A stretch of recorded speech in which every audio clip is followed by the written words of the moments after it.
हरि ओम नमस्कारः। अद्य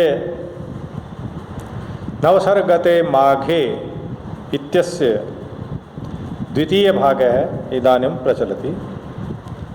माघस्य यः उपमाः तासु शास्त्रीय उपमाः व्यावहारिक्यः उपमाः प्रकृतिविषयिण्यः उपमाश्च अत्र शोदाहरणं प्रतिपादिताः सन्ति। तत्र मनोभावात्मिक्यः उपमा, मन के जो भाव हैं उनको उजागर करने वाली, उनके साथ तुलना की जाने वाली जो उपमाएं हैं उनके उदाहरण कुछ अब दे रहे हैं। द्वितीय सर्गे बलरामः स्वपरामर्शः ददाति। बलरामेण स्वपरामर्शः दीयते। तत्र असौ कथयति, वो कहते हैं कि सहज क्रोधी जो शिशुपाल है उसके साथ अगर सामवाद का, विनम्रता का व्यवहार करेंगे तो वो निश्चित रूप से हमारी कमजोरी समझेगा और वो और ज़्यादा भड़केगा। ठीक उसी प्रकार जिस प्रकार कोई गर्म घी है जो उबल रहा है, उसमें पानी की बूंद डाली जाएगी तो निश्चित रूप से वो उछलेगा, ऊपर की ओर उठेगा। सामवादासकोपस्य तस्य प्रत्युत्तदीपकाः प्रतप्तस्येव सहसा सर्पिशस्तोय बिंदवः। तपते हुए घी में कुछ ठंडी बूंदें अगर डाल दी गई पानी की तो वो निश्चित रूप से वो उस अग्नि को या उस घी की तपी हुई जो तपत है उसको और ज़्यादा भड़काएंगे। अर्थात अग्नि संतप्ते घृते जल बिंदवः इव, अग्नि से जलते हुए उबलते हुए इस प्रकार के उस जल बिंदु में, उस घी में अगर जल बिंदु डालते हैं उसकी तरह क्रोधे शत्रु सामवादा।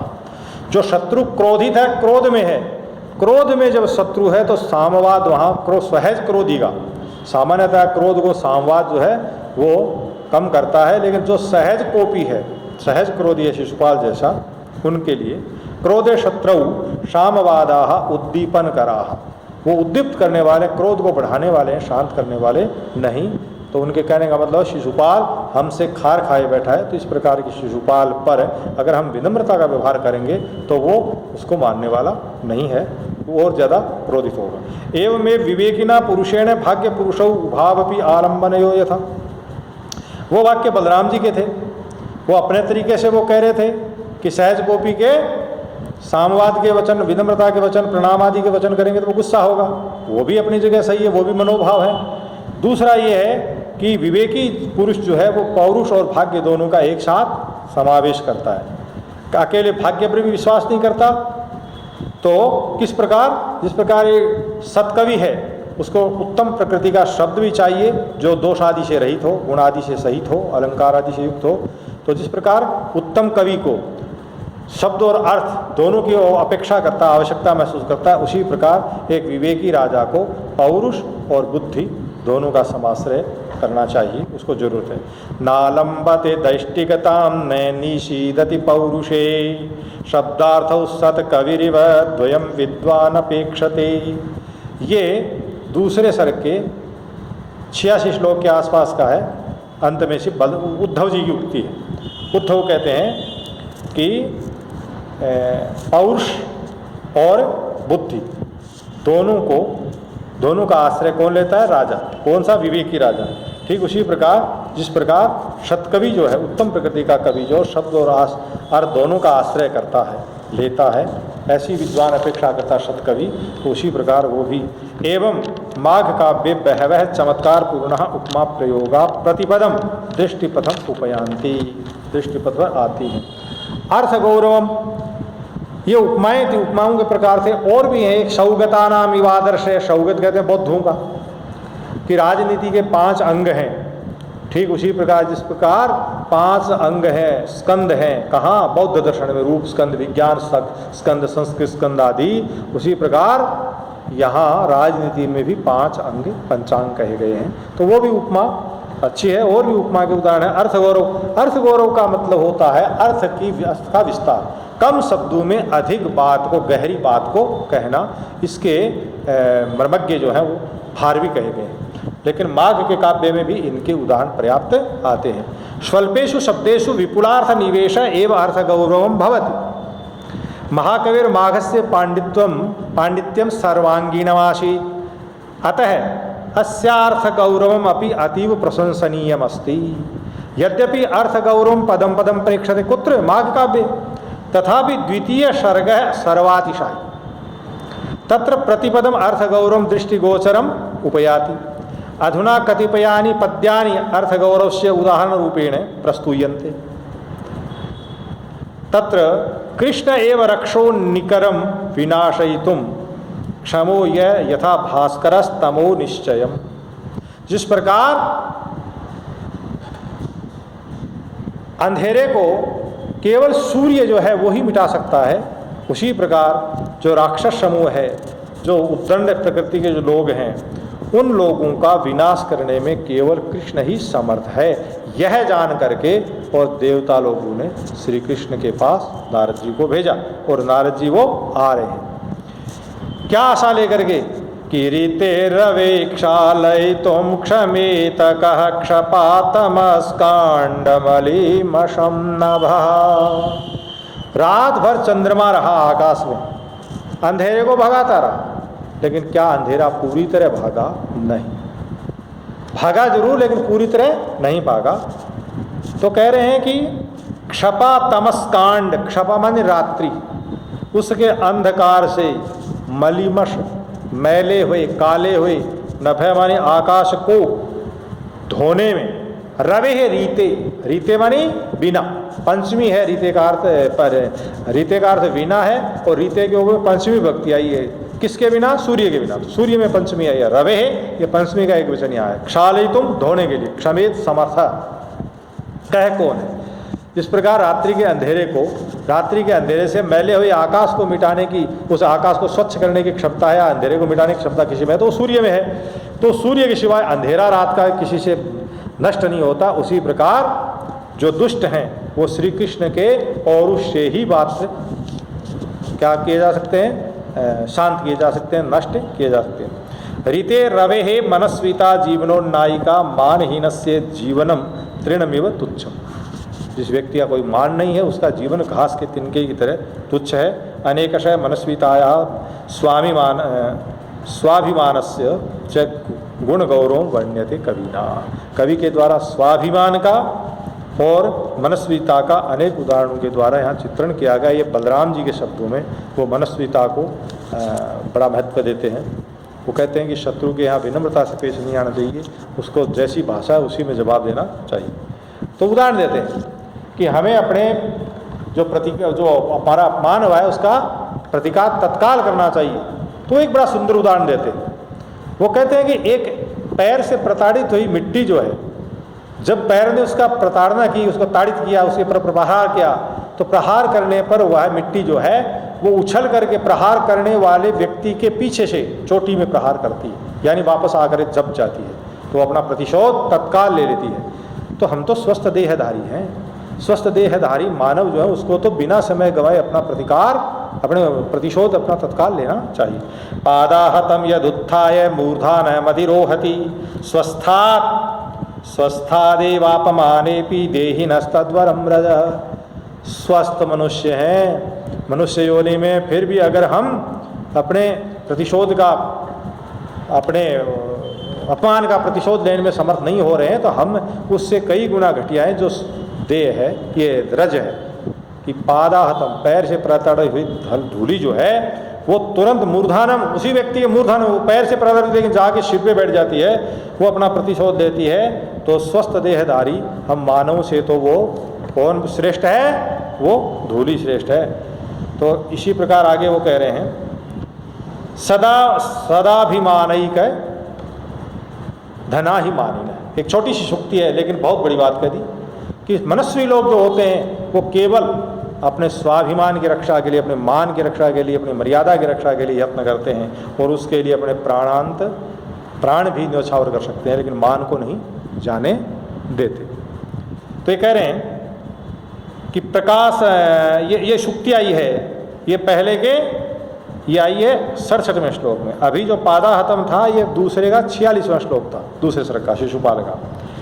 तो इसी प्रकार उन्होंने आगे और भी उदाहरण दिए हैं। प्रकाशांधकार्यो समानाधिकरण्यम न भवती, बड़ी सुंदर बात है। जिस प्रकार दिन और रात एक साथ नहीं हो सकते, अंधेरा उजाला नहीं हो सकता है, और गुण दोष एक साथ, जहाँ गुण है वहाँ दोष, दोष है वहाँ गुण, तो ये विपरीत हैं। तो कह रहे हैं कि प्रकाशांधकार्यो समानाधिकरण, समानाधिकरण एक ही अधिकरण पर, एक ही आधार पर, प्रकाश और अंधेरा दोनों एक साथ कायम नहीं रहते। अगर प्रकाश है तो अंधेरा गायब है, अगर अंधेरा है तो इसका मतलब प्रकाश नहीं है। दोनों का एक आधार किसी भी स्थिति में संभव नहीं है। तथा मान इसी प्रकार अनियंत्रित है बल शास्त्र बलयोरपि, कि जो नियंत्रित नहीं है इस प्रकार का शास्त्र और सेना, वो कोई काम की नहीं है। नियंत्रण होना जरूरी है। बल, कोई आदमी ताकत है, लेकिन ताकत को कब उसका प्रयोग करना है ये नियंत्रण कौन सिखाता है? ये ताकत नहीं सिखाते, ये बुद्धि सिखाती है, ये विवेक सिखाता है। तो उसी प्रकार सेना जो है, ताकत है उसके पास, लेकिन उसको हुक्म देने वाला, उसको पालना कराने वाला, व्यवहार रूप में परिवर्तन कराने वाला, ये उसका मुखिया, उसकी जरूरत है। तो उच्छृंखल न तो शास्त्र काम का है और न ही सेना काम का है। अभ्युच्छृंखलम सत्व मन्यत् शास्त्र नियंत्रितम समानाधिकरण्यम ही तेजस्तिमिरयो कुतः। ये कह रहे हैं कि शास्त्र से नियंत्रित, यानी शास्त्र जो है, शास्त्र का ज्ञान है लेकिन उच्छृंखल है, प्रयोग विधि नहीं जानता, कब किसका क्या व्यवहार में प्रयोग करना चाहिए, तो वो शास्त्र ज्ञान किस काम का। ताकत है लेकिन उस ताकत का सही इस्तेमाल करना, कि जहाँ बिना ताकत के ही काम चल रहा है वहाँ ताकत खर्च नहीं करनी चाहिए, जहाँ ताकत का ही काम चलना वहाँ बुद्धि से काम चलने वाला नहीं, तो उसका प्रयोग ज्ञान भी साथ में आना चाहिए। न केवल आपको शास्त्र का ज्ञान हो बल्कि उसका प्रयोग भी आना चाहिए। न केवल आप में ताकत हो बल्कि उसका ताकत का प्रयोग करना भी आपको व्यवहार में आना चाहिए। तो ये इस प्रकार के पद्य जो है दूसरे का 62वां है, तो ये बड़ा सुंदर है। तो ये कह रहे हैं यथा सम्यक्तया रसायन सेवनेन अंगानि पुष्टानि जायन्ते। आगे कह रहे हैं कि जिस प्रकार उचित आहार लेने से हमारे अंग जो है, रसायन लेने से हमारे अंग प्रत्यंग जो हैं वो पुष्टि को प्राप्त करते हैं, उसी प्रकार तथैव सम्यक्तया संधि विग्रह आदि, कोई राजा जो है वो अपने विवेक से कब संधि करनी है, यानी मिलन करना है सामने वाले से, शत्रु से, और कब विग्रह करना है। वो सोचता है कि मेरा नुकसान कब हो, ज़्यादा नुकसान होता है तो वो युद्ध को नहीं करना चाहेगा, संधि कर लेगा, और जहाँ नुकसान स्वयं का कम और सामने वाला का ज़्यादा होता दिखता है तब वो संधि कर लेगा, वो क्या नाम, युद्ध कर लेगा। तो कब संधि करनी है, कब युद्ध करना, संधि विग्रहादि षड्गुण सेवनेन। राजा को चाहिए 6 गुणों का जो सेवन है उसको समुचित रूप से करे, तो वो अमात्य आदि की विमर्श से करे। तो कह रहा राज्यामात्यादि सप्तंगानी, राजा के सहित शासन के 7 अंग होते हैं, तो उनको शत्रु के विजय में उनका यथोचित प्रयोग करे। यथोक्तम साडगुण्यमुपयुञ्जीत शक्त्यपेक्षो रसायनम भवन्त्यस्यैव मंगानि भविष्यैव भवन्त्यस्यैव मंगानि स्थानूनि बलवन्ति च स्थाश्नूनि बलवन्ति च सर्वेषां सर्वार्थ सिद्धि अभिष्टा तदुक्तम।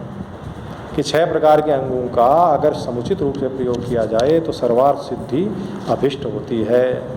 सर्वस्वार्थम समेत, बड़ी सुंदर सूक्ति है। अंत में बलराम जी कहते अपने परामर्श का सार कहते हुए, अपनी बात कह करके कि हम पांडव, हम शिशुपाल पर चढ़ाई क्यों करें, पांडवों का जो निमंत्रण है उसके पर क्यों नहीं जाएं, तो उसका एक ही वाक्य में जवाब देते हुए कहते हैं कि सूर्य अपने मतलब से तपता है, इंद्र अपने मतलब से बरसता है, उसे भोजन चाहिए जमीन वालों से, धरती पर रहने वाले उसको भोजन तभी देंगे जब वो बरसेगा, कुछ पैदा होगा।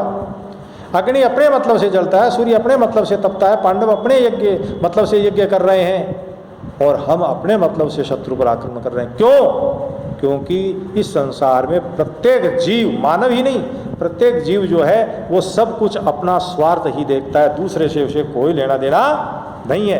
तो कहते हैं कि सर्व स्वार्थम समीहते साम सहिता एव दंड नीति साधीयसी। दंड नीति है ना, वो साम नीति सहित, यानी केवल दंड नीति काम नहीं करेगी, दंड के साथ जहाँ विनम्रता है विनम्रता प्रदर्शित करो, विनम्रता से काम नहीं चले तो दंड नीति, कहीं दोनों की उपयोगिता हो सकती है। तो व्यक्ति को विवेक से ये काम करना चाहिए। तो तो कह रहे हैं अनहु कुरुते घनध्वनिम नहीं गोमायु रुतान केसरी।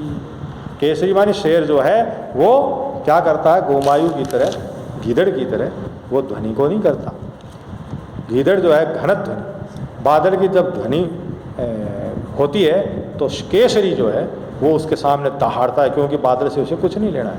क्योंकि बादल का तो वो जिसको कृषि से संबंधित चीज़ चाहिए, वो तो मांस खाता है, तो वो बादल की ध्वनि को बर्दाश्त नहीं करता और उसका अनुनाद करता है, उसके पीछे से गरजता है।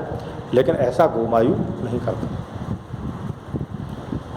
परिभवो रिभवो ही सुदुस्सह कट्वपि भेषजम गदहारी ऐरुच्यमपि रोगहानम निसर्गादेव भेषजम कवयो महिपाश्चार्थमेव चिन्तयन्ति कवय इव महिपाश्चिन्तयन्त्यर्थजातम देव दुर्विपाको दुर्विनारय हत विदिलसितानाम हा विचित्रो विपाकः। ये कुछ उदाहरण हैं। एवं महाकाव्य अनेकानि अर्थगौरव मध्यानि उदाहरणानि दृश्यन्ते यानि सरसानि मधुराणि गांभीर्य पूर्णानि च सन्ति। इनके अलावा जो माघ के काव्य के पहले सर्ग में देवराज इंद्र के द्वारा प्रेषित जो नारद जी श्री कृष्ण की स्तुति करते हैं, तो उनकी जो सांख्य सम्मत स्तुति करते हैं, वेदांत दर्शन सम्मत स्तुति करते हैं, वहाँ भी ये अर्थ गौरव का ही उदाहरण बनता है। तो उपमा काल माँ की उपमा और अर्थ गौरव बन गया। पदलालित्य नाम का जो बिंदु है वो अगले वीडियो में हम बताएंगे। धन्यवाद।